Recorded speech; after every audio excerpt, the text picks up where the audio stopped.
Assalamualaikum warahmatullahi wabarakatuh. Perkenalkan, saya Fariha Ramadayanti dengan NIM 430402000119 dari Institut Agama Islam Negeri Salatiga, mahasiswa Psikologi Islam semester 2. Hari ini kita akan membahas 3 ayat tentang penciptaan manusia, perkembangan, dan pertumbuhannya. Ayat yang pertama adalah ayat tentang penciptaan manusia, yaitu Surat Al-An'am ayat 2. Bismillahirrahmanirrahim. Huwallazi khalaqakum min tinin summa qada ajalum musamman indahu summa antum tamtarun. Artinya, dialah yang menciptakan kamu dari tanah, kemudian dia menetapkan ajal atau kematianmu dan batas waktu tertentu yang hanya diketahui olehnya, namun demikian kamu masih meragukannya. Pendapat Tabatabai tentang surat Ali Imran ayat 2 tentang makna kedua ajal di atas dengan mengutip pendapat Al-Alaqib Al-Ashfahani tentang arti ajal, yakni waktu tertentu atau masa berakhirnya suatu. Ulama bermazhab Syiah itu menjelaskan bahwa ajal ada 2 macam. Ajal secara umum yang tidak diketahui kapan datangnya dan ajal yang berada di sisi Allah. Dan ini tidak dapat berubah berdasarkan pergantiannya dengan kata indahu. Hubungan antara ajal yang pertama dan ajal yang kedua serupa dengan hubungan antara sesuatu yang mudah dan sesuatu yang bersyarat. Sesuatu yang bersyarat bisa saja tidak terjadi jika syaratnya tidak terpenuhi. Berbeda dengan sesuatu yang mutlak tanpa syarat dengan memperhatikan firman-Nya yang mengatakan, bagi tiap-tiap ada kitab tertentu Allah menghapuskan apa yang Dia kehendaki. Tabatabai menyatakan bahwa ajal yang ditentukan di sisinya adalah apa yang ada dalam Alkitab itu, sedangkan ajal pertama yang tidak disertai dengan kata indahu di sisinya adalah ajal yang ditentukan tetapi dapat dihapus atau tidak oleh Allah Subhanahu wa Ta'ala. Ini dinamai oleh Tabatabai dengan lauh al-mahmuwa al-isbat, yakni lauh yang dapat tetap dan dapat juga berubah. Yang selanjutnya pendapat mufasir dari Tafsir Al-Muyassar atau Kementerian Agama Saudi Arabia. Dialah Subhanahu yang menciptakan kalian wahai manusia dari tanah. Lihat ketika Dia menciptakan bapak kalian Adam alaihissalam dari tanah liat. Kemudian Dia memberi kalian waktu sejenak untuk mencicipi kehidupan dunia, dan Dia juga memberi kalian batas waktu lain yang hanya diketahui olehnya untuk membangkitkan kalian dari kubur di hari kiamat. Kemudian kalian meragukan kemampuannya Subhanahu untuk membangkitkan kalian dari kubur kalian. Yang ketiga, tafsir Al-Mukhtasar atau Markas Tafsir Riyadh di bawah pengawasan Syaikh Dr. Shalin bin Abdullah bin Humaid atau Imam Masjidil Haram. Hanya Allah lah yang menciptakan kalian. Dia menciptakan Adam dari tanah dan menciptakan manusia yang lain dari Adam, dan menetapkan bagi setiap manusia waktu tertentu untuk menjalani kehidupan di dunia dengan menentukan ajal yang pasti berupa kematian dan kebangkitan. Allah juga menetapkan ajal lain yang hanya Allah yang mengetahuinya, berupa permulaan hari kiamat dan kehidupan akhirat. Namun kemudian kalian melakukan janji dan ancaman Allah serta kuasanya untuk membangkitkan makhluknya. Tafsir Al-Madinah Al-Munawwarah atau Markas Takzim Al-Quran di bawah pengawasan Syekh Profesor Dr. Imad Zuhair Hafidz, Profesor Fakultas Al-Quran Universitas Islam Madinah. Yakni bagaimana kalian ragu terhadap hari kebangkitan, padahal kalian menyaksikan pada diri kalian sebuah permulaan dan batas akhir yang menunjukkan adanya kebangkitan tersebut.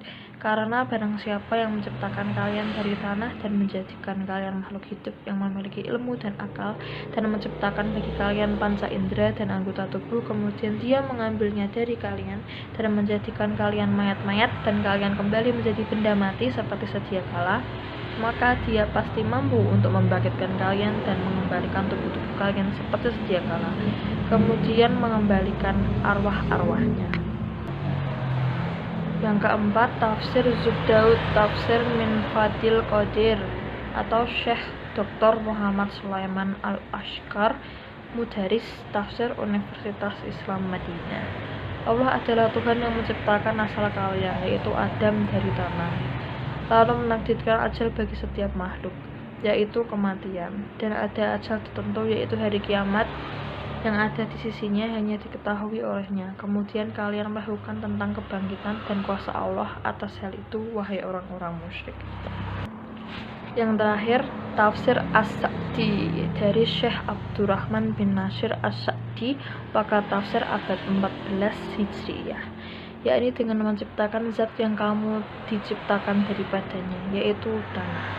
Demikian juga menciptakan bapak semua manusia, yaitu Adam alaihissalam. Darinya dia menetapkan lama waktu kamu hidup di dunia, yang di sana kamu bersenang-senang dan diuji siapakah yang paling baik amalnya, serta memberi waktu agar kamu dapat memikirkan hidupmu untuk membangkitkan kamu dan diberikan balasan terhadap amal yang kamu kerjakan, yakni melakukan kebangkitan tersebut setelah kamu mengetahui bahwa dia yang pertama kali menciptakan kamu, padahal yang mampu menciptakan pertama kali dari yang sebelumnya tidak ada tentu lebih mampu menciptakan kembali dari yang sebelumnya sudah ada. Demikian juga kamu masih melakukan janji Allah dan ancamannya serta terjadinya pembalasan pada hari kiamat.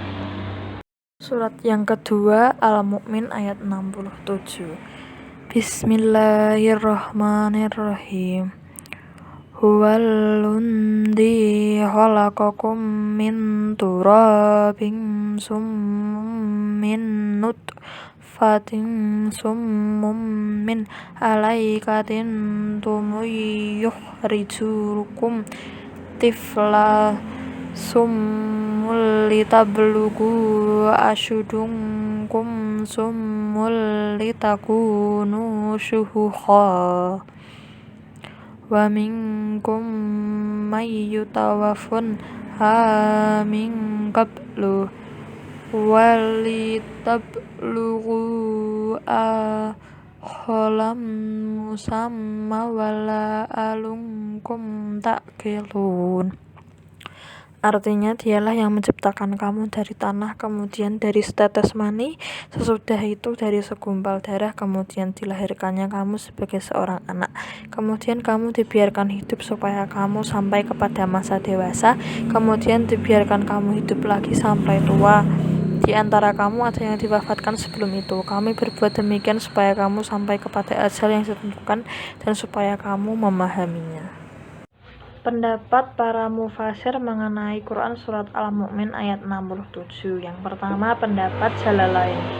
Dialah yang menciptakan kalian dari tanah, yang menciptakan bapak moyang kalian yaitu Nabi Adam alaihissalam dari tanah liat, kemudian dari setetes mufas yakni air mani, sesudah itu dari segumpal darah yakni dari kental, kemudian dikeluarkannya kalian sebagai seorang anak. Lafal tiflan sekalipun bentuknya mufrad atau tunggal bermakna jamak.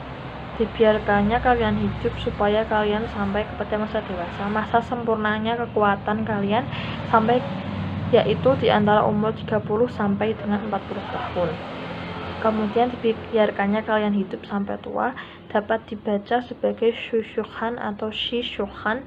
Di antara kalian ada yang diwafatkan sebelum itu, sebelum dewasa dan sebelum mencapai usia tua. Dia melakukan hal tersebut kepada kalian supaya kalian hidup dan supaya kalian sampai pada ajal yang ditentukan, yakni waktu yang telah dibataskan bagi hidup kalian, dan supaya kalian memahami bukti-bukti yang menunjukkan keesaannya, kemudian kalian beriman kepadanya. Yang kedua, tafsir dari Ibnu Katsir. Allah Subhanahu wa Ta'ala berfirman kepada nabinya, telah menjelaskan bahwa tiada yang berhak disembah selain Dia sendiri.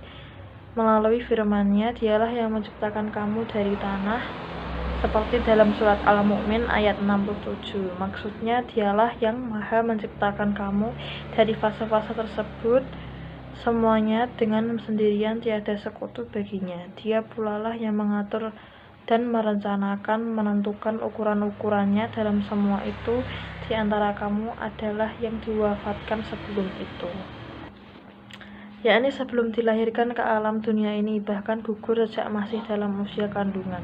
Di antara mereka ada yang diwafatkan dalam usia anak-anak dan usia muda. Ada pula dalam usia tua sebelum memasuki usia pikun, seperti yang dijelaskan oleh firman-Nya dalam surat Al-Hajj ayat 5. Dan dalam surat ini disebutkan oleh firman-Nya, Ibnu Jurayj mengatakan bahwa ditetapkan demikian agar kamu ingat akan hari berbangkit. Ayat yang ketiga terdiri dari 2 ayat, yaitu surat Al-Alaq ayat 1-2. Iqra bismi rabbikal ladzi khalaq, khalaqal insana min 'alaq. Artinya, bacalah dengan menyebut nama Tuhanmu yang menciptakan. Dia telah menciptakan manusia dari segumpal darah. Tafsir yang ketiga yaitu tentang ayat Al-Alaq ayat 1-2. Tafsir yang pertama oleh Muyasar. Wahai Nabi, bacalah Al-Quran yang telah diturunkan kepadamu diawali dengan menyebut nama Tuhanmu yang Maha Esa dalam menciptakan, yang telah menciptakan semua manusia dari segumpal darah beku berwarna merah. Wahai Nabi, bacalah Al-Quran yang telah diturunkan kepadamu. Sesungguhnya Tuhanmu sangat melimpah kebaikannya dan sangat luas kemurahannya. Dialah yang mengajari makhluknya cara menulis dengan pena, yang mengajari manusia apa yang sebelumnya tidak pernah diketahuinya, yang memindahkannya dari gelapnya kebodohan kepada cahaya ilmu. Yang kedua, menurut Al-Misbah, yang telah menciptakan manusia yang memiliki tubuh dan ilmu yang sempurna dari darah yang tidak memperlihatkan sesuatu yang dapat dibanggakan. Kesimpulan yang dapat diambil dari ketiga ayat di atas yaitu proses penciptaan manusia diawali dari saripati makanan yang dikonsumsi yang bersumber dari tanah, kemudian dijadikan nutfah yang bercampur nutfah amsyaj yang disimpan dalam tempat yang kokoh, yakni rahim, yang memiliki struktur yang mampu melindungi janin. Kemudian nutfah yang bercampur itu dijadikan segumpal darah yang mirip kecepong yang menempel pada dinding rahim.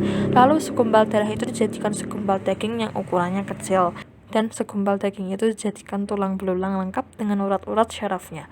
Lalu tulang belulang itu dibungkus dengan daging, kemudian disempurnakan penciptaannya dengan ditiupkan roh ke dalamnya sehingga menjadi makhluk yang berbentuk lain, yakni manusia yang memiliki karakter-karakter istimewa dibandingkan makhluk yang lain. Maka Maha Suci Allah, pencipta yang paling baik dari para pencipta lainnya. Hakikat penciptaan manusia menurut Al-Quran ialah sebagai khalifah, yakni sebagai pengganti Allah di muka bumi ini. Menurut Ahmad Mustafa Al-Marigi, penciptaan manusia pada surat Al-Alaq bahwa Allah menciptakan manusia dari segumpal darah atau alaq, kemudian mengajari manusia dengan perantara kolam, kemudian membekalinya dengan kemampuan menguasai alam bumi dan menguasai apa yang ada padanya untuk kepentingan umat manusia. Menurut Ibnu Katsir, penciptaan manusia merupakan rahmat pertama yang diberikan Allah kepada para hambanya dan nikmat pertama yang diberikan Allah kepada mereka. Kemudian Allah mengajarkan mereka sesuatu yang tadinya tidak diketahui menjadi tahu. Maka Allah mengangkat dan memuliakan mereka dengan ilmu pengetahuan. Menurut Abu Dinnata, proses penciptaan manusia bertujuan untuk memberi kesadaran kepada manusia bahwa dirinya adalah makhluk yang diciptakan oleh Allah, dan selanjutnya ia harus mempertanggungjawabkan perbuatannya kelak di akhirat. Kesadaran ini selanjutnya diharapkan dapat menimbulkan sikap merasa sama dengan manusia lainnya, rendah hati, beribadah, dan beramal soleh. Oleh sebab itu, umat manusia hendaknya menjadi umat yang bertanggung jawab dan bersyukur atas nikmat yang diberikan oleh Allah Subhanahu wa Ta'ala. Tidak bersikap pongah dan sombong, senantiasa ingat asal-usul kejadian manusia yang berasal dari tanah, air mani, dan segumpal darah. Manusia hendaknya senantiasa memanfaatkan ilmu pengetahuan yang telah diberikan oleh Allah dengan sebaik-baiknya untuk kehidupan duniawi dan ukhrawi. Pembahasan di atas jangan dijadikan petunjuk pedoman final ya, tetapi sebagai landasan awal dalam upaya proses rekonstruksi selanjutnya dan sebagai pengetahuan saat pemahaman tentang penciptaan manusia. Sekian penjelasan dari saya.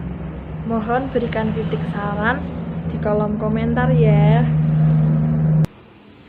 Jika ada jarum yang patah, kulit pohon jangan dilekatkan. Jika ada kata yang salah, saya mohon untuk dimaafkan. Wassalamualaikum warahmatullahi wabarakatuh.